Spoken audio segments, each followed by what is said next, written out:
All right, in today's video, we are going to graph our last parent function shape, and that's the rational function. So notice the equation is y equals 1 over x. So this one is unique in that it has a couple asymptotes, has two, in fact. So the first thing you're going to do is use a straight edge and draw in a vertical asymptote that goes right along that y-axis. So make sure I can see it. And then there's also one that goes right along the x-axis, meaning that the graph is not going to cross either one of these lines, so it's very unique. So if I put in a 0 for x, we know we can't divide by 0, so 0 doesn't work. That's why there's an asymptote. But if I put in a 1 in for x in my equation, it's 1 over 1, which is just a 1, so that gives me a point right here. If I put in a 2, I get 1 over 1/2, so it's getting smaller. Put in a 3, it's getting even smaller, and so on and so forth. So this guy right here, this graph, is curving very, very close to the asymptote. Not crossing it, but very close. And the same would be true if I put in like fractions for x, really, really small numbers. Well, what happens if it's negative? So if x is negative, then I put in a -1, and I get 1 over -1, which is -1, which puts a point right here. And the same shape is going to come up. So it's going to curve along those asymptotes. It's going to hug those asymptotes. Doesn't cross them, but it stays really, really close to them. So that's what my parent function is going to look like. Now, let's look at our domain and range. Let's do everything in set notation and interval like we've done before. So my domain, notice every x value is used except where the asymptote is. So there's a break right there. So in set notation, this would look like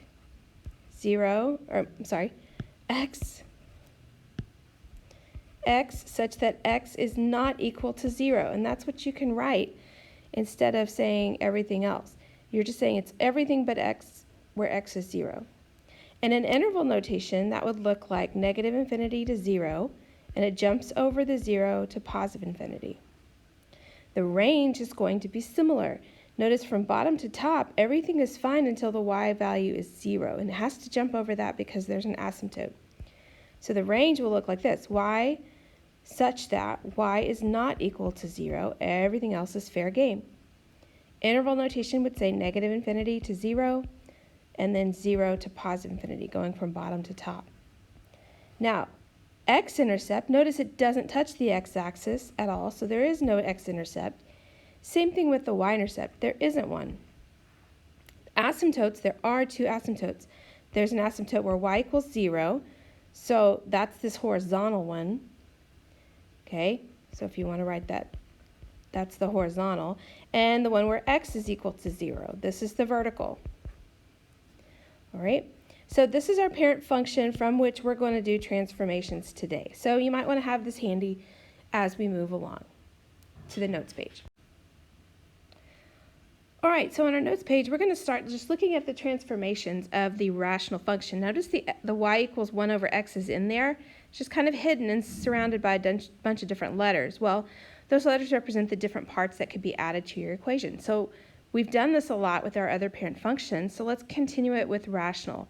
So let's start with the easiest. This d value, whatever is over here, is moving it up and down, just like we've seen before. It makes sense, goes with logic. The c is with the x in parentheses, so it's going to be opposite logic, but it's shifting it left and right. Now a, on the top of the fraction, a value for a is going to be a vertical stretch. And the b, if it's in the denominator, is going to be a vertical shrink. Okay? So we'll walk through this as we do some examples. But let's look at some basic principles that will be happening as we do rational functions. As always, the lead negative will reflect the graph over the x-axis. Okay, that hasn't changed with every parent function. That's the way it's been.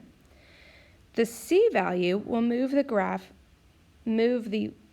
left and right, which means it's moving the vertical asymptote, which means when it comes down to writing the equation for the vertical asymptote, it'll be x equals whatever c is. Remember, opposite logic will change the sign of c when we write our equation. The d value, like we said, moves it up and down. Well, that's moving the horizontal asymptote.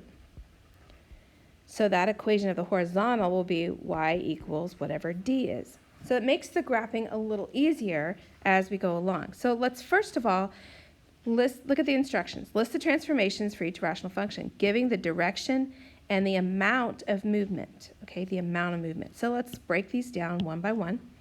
Look at number 1. What is going on here? Well, the x plus 7 is a left or right. Remember, it's opposite logic. So if it's a plus 7, that means it's going left 7. The minus 5 means it's going down 5. Look at number 2. X minus 8 means it's going to go right 8 plus 10 on the back side is going to be an up 10. Number 3, look at this. All right, 1 over 2x. Well, that's in the denominator. So this is a vertical shrink by, now that you have to tell me the amount of movement, right, by 1/2. So break that fraction out, okay? So you see the 1 over 2 there? That's where I got the 1/2. And the minus 4 means down 4.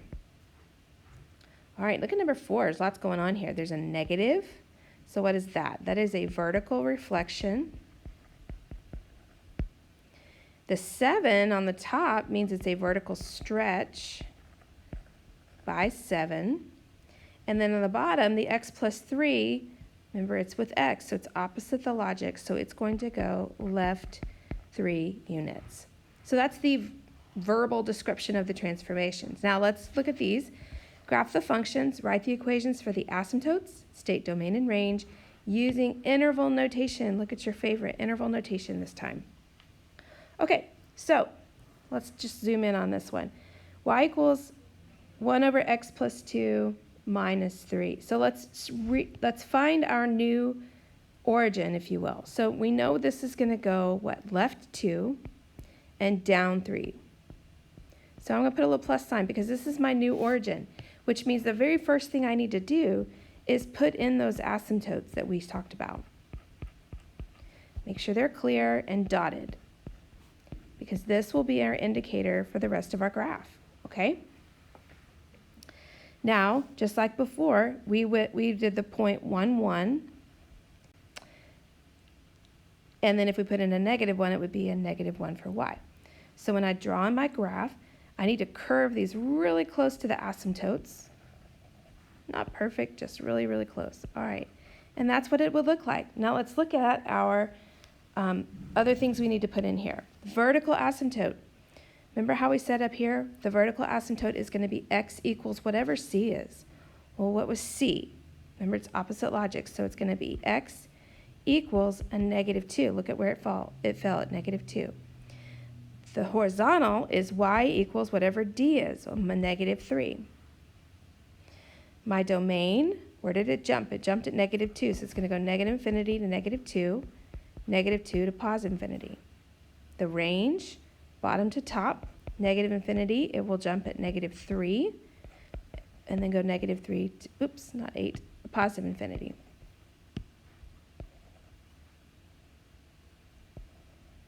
All right, let's try number 6. F of x equals 1 over x minus 4 minus 6. So minus 4 means I'm moving left, or I'm sorry, right 4, 1, 2, 3, 4, and down 6, 1, 2, 3, 4, 5, 6. This is my new origin, right? So it's way, way, way down here. So I put in my asymptotes.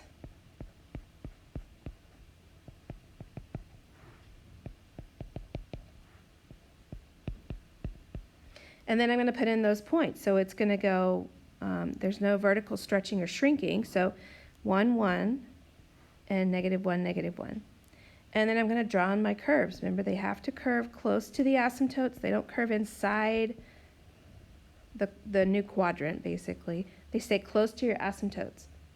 So let's do this. Vertical asymptote, where did it move to? Well, it moved over where x was 4. Horizontal, it moved down 6, so it's y equals -6. Domain, it jumped where x is 4, so I'm going to go -infinity to 4, 4 to positive infinity. My range, bottom to top, -infinity, it jumps at -6. There it is. All right, let's look at number 7. All right, so this let's find our first of all, find a new origin. So x plus 3 means it's going to go left 3, 1, 2, 3, and up 1. So here's my new origin. So I'm going to write in my asymptotes, or draw those in. Use a straight edge to make them nice and neat, but clear and dotted, by the way. All right, so there's my new asymptote. Now, the point is going to be reflected, right? So 1, 1 is not going 1, 1, it's going 1, negative 1. Negative 1 is going to reflect over my asymptote. It's going to become here.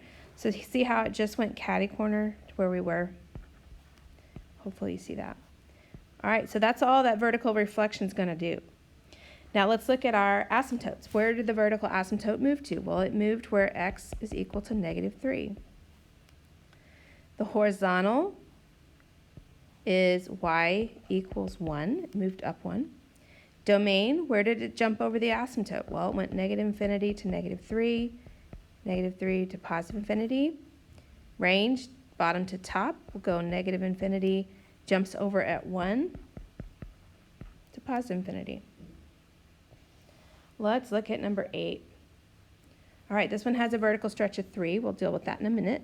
But let's move our asymptotes. So x plus 1 means it's going to go left 1 and down 2. Here's my new origin. So draw in their asymptotes.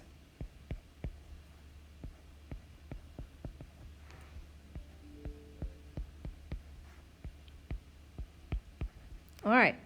Now, my point at 1, 1, remember when we had a vertical stretch, we multiply the y value by whatever number? So instead of going up 1, it's going to go up 3. 1, 2, 3. All right, and then over here, it's going to go down 3. 1, 2, 3. But the shape is remaining the same. It's still going to curve really, really close to those asymptotes. But it definitely goes through that point, okay? Now, where did our asymptotes move to? Well, the vertical, remember the vertical crosses through the x-axis, so it's always going to be x equals, where did it go? To negative 1. Horizontal crosses the y-axis, so it's a y equals, and it moved down, so it's negative 2. Domain, left to right, negative infinity to negative 1 because it's jumping over that. Negative 1 to positive infinity. The range, negative infinity, jumps over at negative 2 to positive 2. I'm sorry, to positive infinity. Number 9, last one. This one, look, it has a vertical shrink. We'll handle that in a moment. So notice it's not moving left or right, so that the vertical asymptote is still at 0. But it is moving up and down, so it's going to have a new asymptote where y is 1, right? So I'm going to draw that in. Now, what do I do with my point? Remember, when you have a vertical stretch or shrink, you just take that y value. Remember, our point was 1, 1. So we're going to take that y value and multiply it by the fraction of 1/2. So I'm going to go over 1, but I'm only going to go up half a point. The shape is going to stay the same. And then the same thing over here. If I put a negative 1, it's going to be negative 1/2 now. So it's going to come just halfway there. Shape stays the same again. So still we have those L's. All right, here we go. Vertical asymptote. All right, look, it stayed at the origin, so it's just x equals 0. Horizontal asymptote moved up 1, so it's y equals 1. My domain, where did it jump? It jumped where x was 0, so negative infinity to 0, 0 to positive infinity. Range, negative infinity, it jumps over at 1. It's a positive 1, not negative. Positive 1, and then 1 to positive infinity. All right, I hope you're starting to see some patterns here. Look, where x is 0, this is where the domain jumped, right? Y is 1, it's where the range jumped. These kinds of things will make this assignment a lot simpler for you. Let's look at the back of your page. So it says, write the equations for the asymptote, state the domain and range using interval notation. Do not graph. So we should be able to do all this without graphing. So here's a couple clues. Remember, the asymptotes cause the breaks in the domain and the range, right? And only the c value and that d value affect the asymptotes. So we can tell all this information just by looking at the equation. So vertical asymptote, remember that is where the c comes in. So vertical asymptote is where it's x equals whatever c is. Well, remember, if you graph this, would move it right. So it would be a positive 7. Horizontal, it's not moving up or down. There's no d value, so it's still y equals 0. My domain then would go from negative infinity to positive 7. It jumps over that asymptote. And my range would go from negative infinity to 0, 0 to positive infinity.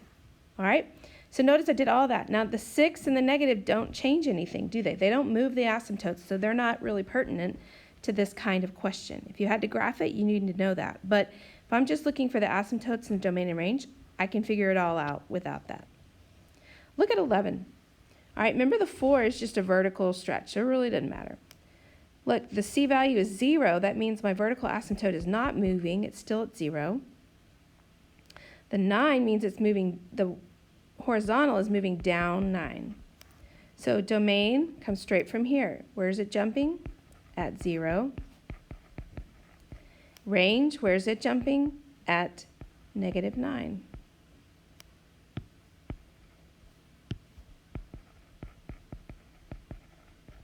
All right, hopefully you're seeing that pattern, makes it a little easier.